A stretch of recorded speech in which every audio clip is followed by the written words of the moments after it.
बोलो जयकारा बोल मेरे श्री गुरु महाराज की जय। दयालु श्री परमहंस दयाल जी महाराज की जय। अब आगे की जीवनी हम श्रवण करते हैं। विद्या गुरु पत्नी को भाई, अनायास पहुँचयो वहाँ आई। लीने हूँ संत दर्शन को लाहा, उपजयो मन सेवायुते साहा। आंखें बंद करके मगन होकर इस जीवनी को श्रवण करें। ऐसी शुभ घड़ी में जहाँ ऐसी महान विभूतियों का मिलन हो रहा था, अनायास ही विद्या गुरु की पत्नी के भाई का आगमन हो गया, तो इन्होंने भी दर्शनों का लाभ प्राप्त किया। दादा गुरु महाराज जी ने जिनसे विद्या प्राप्त की थी वो उनके गुरु वहाँ पर आए और उनके भाई का भी, पत्नी के भाई का भी वहाँ पर आगमन हो गया। इतना ही नहीं, दर्शन करते ही मन में सेवा का उत्साह पैदा हो गया और तन मन धन से सेवा का लाभ वो उठाने लगे। चापत चरण स्नान करावत, नित प्रति मंदिर आवत जावत। माखन दूध दही मिष्ठाना, संत ही कही करवावत पाना। नित्य प्रति मंदिर में पहुंचकर महापुरुषों की सेवा का जो था लाभ प्राप्त करना अपना कर्तव्य ही मान लिया। संत महात्माओं को स्नान कराना, चरण चापना तथा दूध दही माखन मिश्री आदि का आहार कराना सब अपने जिम्मे ले रखा था उन्होंने। पंडित शिवदत्त सेवाकारी, लोक लाज सब रहे बिसारी। संत संत जन देहि असीसा, सत्य नाम की नो बख्शीशा।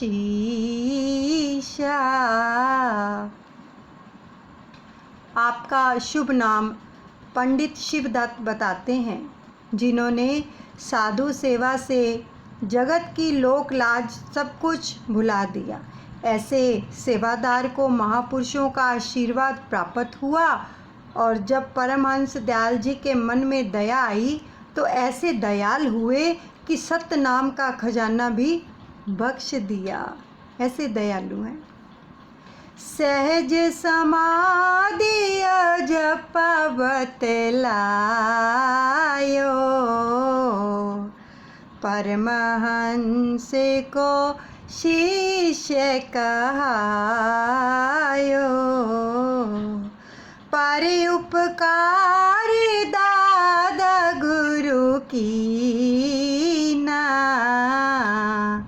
नाम दाने अधिकारी न दीना। दयालु प्रभु ने अपने आपको सहज समाधि और अजपा जाप की वह गुप्त साधना यानी कि युक्ति बतला दी और अपना परम शिष्य स्वीकार कर लिया।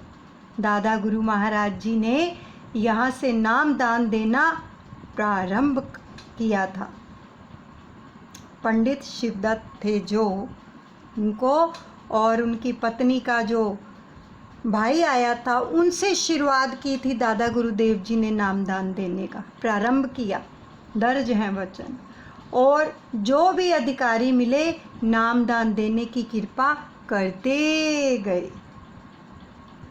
परमहंस जी का रहा कछुक काल तहाँ वास, रामा कछुक काल तहाँ वास।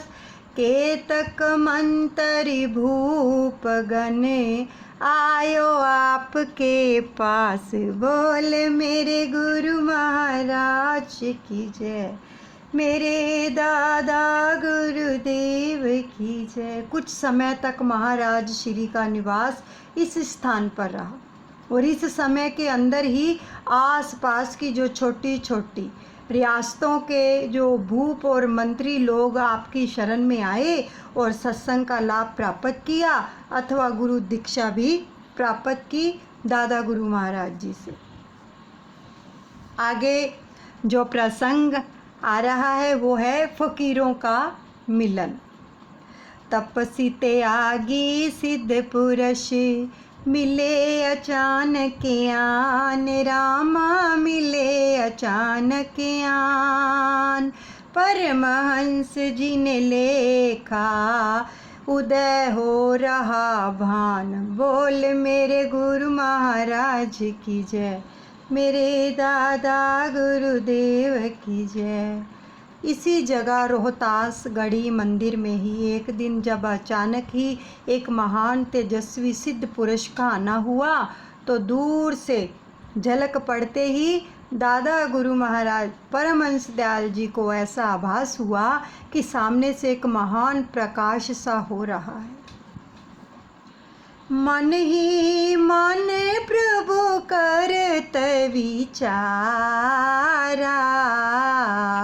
सतगुरु आए लेन हम सारा। उठे करन पर नाम कर जोरी, देखहि रूप बहोरी बहोरी। मन ही मन विचार करने लगे, ऐसा तेजस्वी और कौन हो सकता है? हो ना हो यह मेरे गुरुदेव ही मेरी सार संभाल करने को आ रहे हैं। तुरंत ही उठकर हाथ जोड़े प्रणाम किया एवं बार बार उनके चंद्रमुख की ओर आश्चर्यचकित दृष्टि से देखते रहे। चाले ढाले सब ही है सोई, मूरति दिव्य को नियस होई। सोई मुस्कान से लोने नैना, श्रवण किए कछु मधुरे बैना।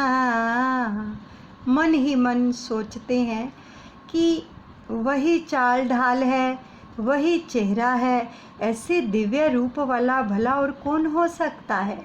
वही मधुर मुस्कान, वही सलोने नैन है, बिल्कुल भी अंतर मालूम नहीं होता है। निकट पहुँचने पर ओम नमो नारायण की मधुर ध्वनि कान में पड़ी।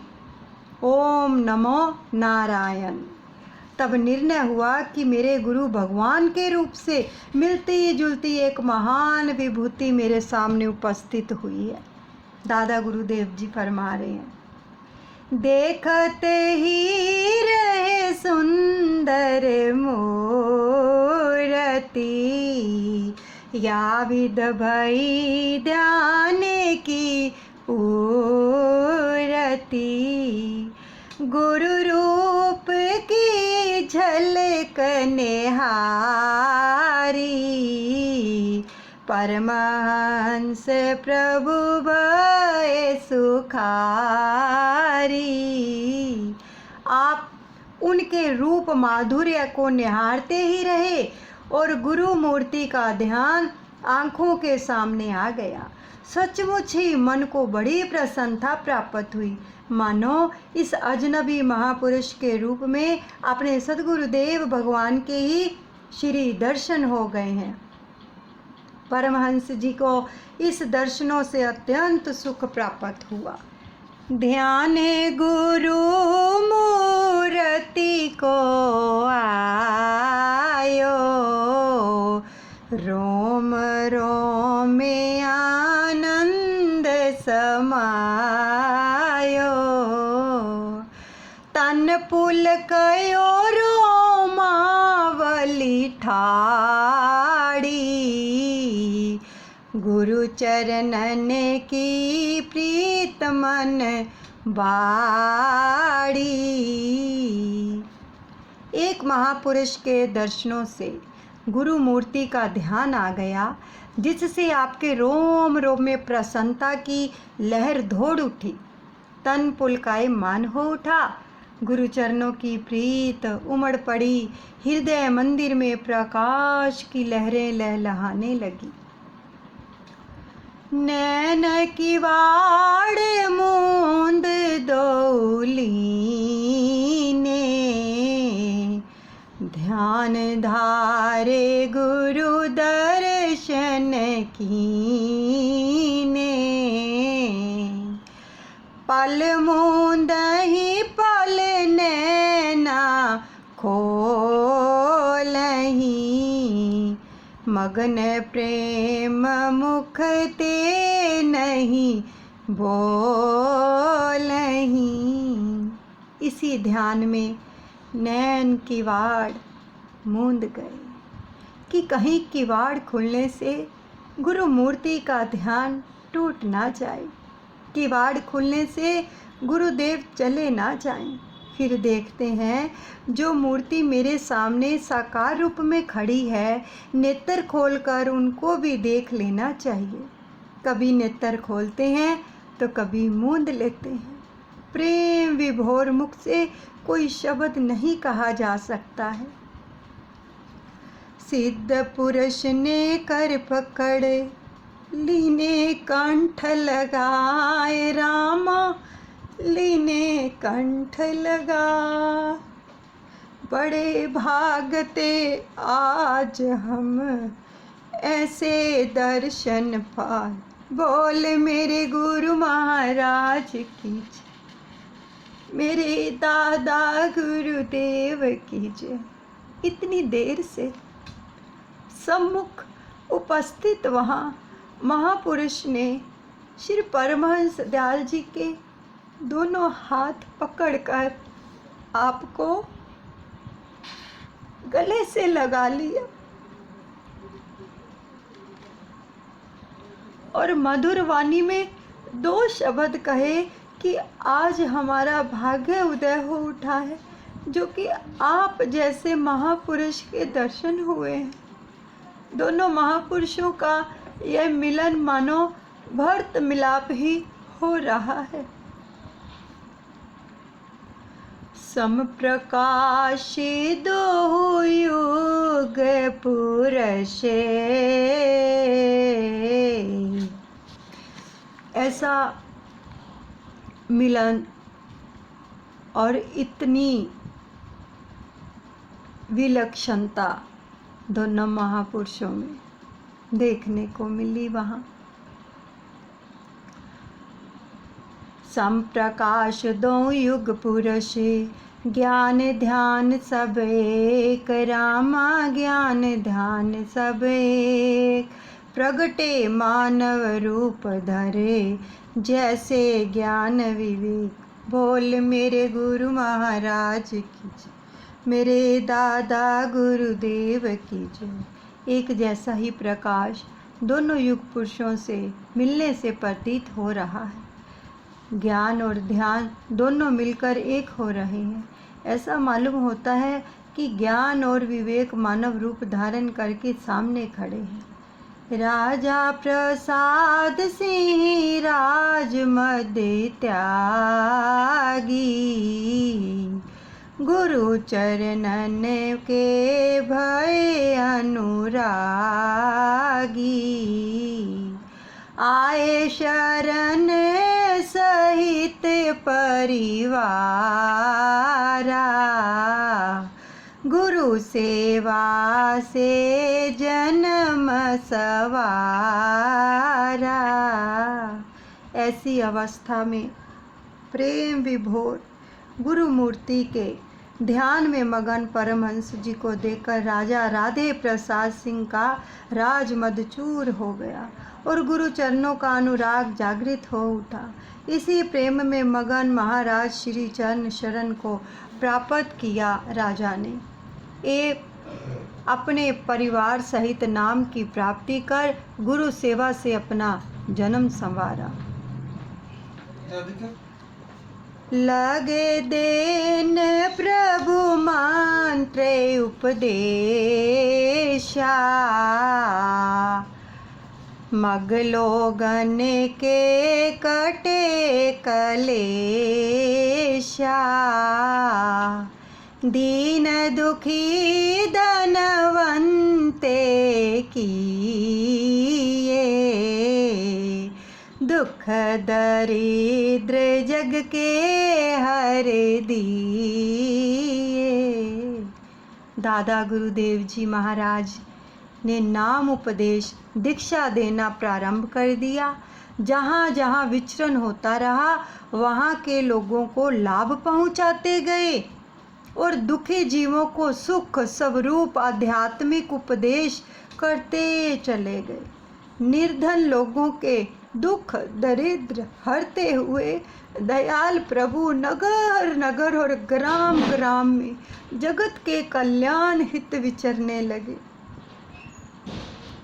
परमहंस प्रभु कृपा कीनी, कली कलेश ममता कर ली, कली कलेश ममता हर लीनी, सत्संग वर्षाओ वन लागी, जिज्ञासु जागे बड़े भागी। परमहंस जी ने अत्यंत कृपा करते हुए कली काल के जीवों को अनेक प्रकार के क्लेशों से छुटकारा दिलवाया, मोह ममता के बंधनों से मुक्त करते रहे। ऐसी सत्संग रूपी वर्षा से अज्ञान रूपी निद्रा में सोए पड़े लोगों को जगा दिया, मानो नए विचार रूपी अंकुर फूट पड़े, भाग्य उदय हो उठे। बोलो जयकारा बोल मेरे श्री गुरु महाराज की जय, श्री परमहंस दयाल जी महाराज की जय।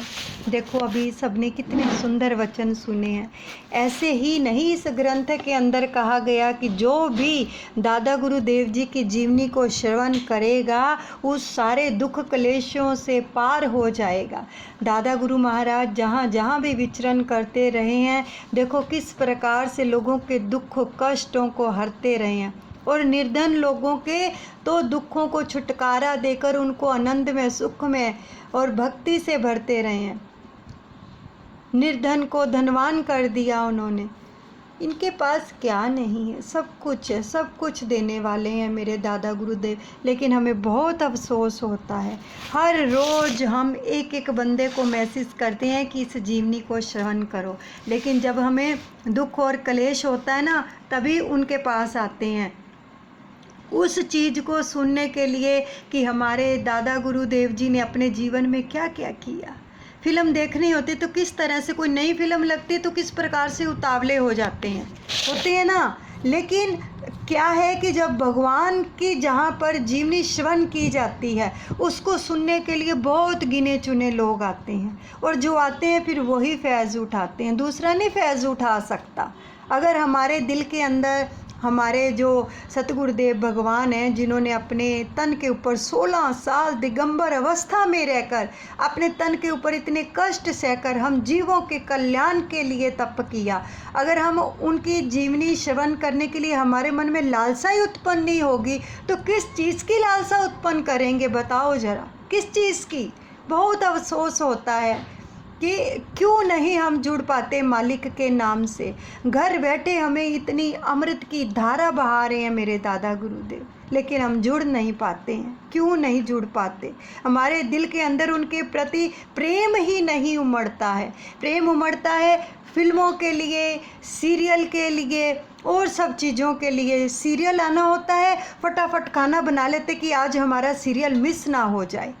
लेकिन जब हम भगवान के नाम को, उनकी जीवनी को श्रवण करने के लिए कहते हैं तो वो लोग कहते हैं हमारे पास समय नहीं है। तो जब यहाँ से जाएंगे ना तो फिर उसके पास भी समय नहीं होगा हमारे लिए।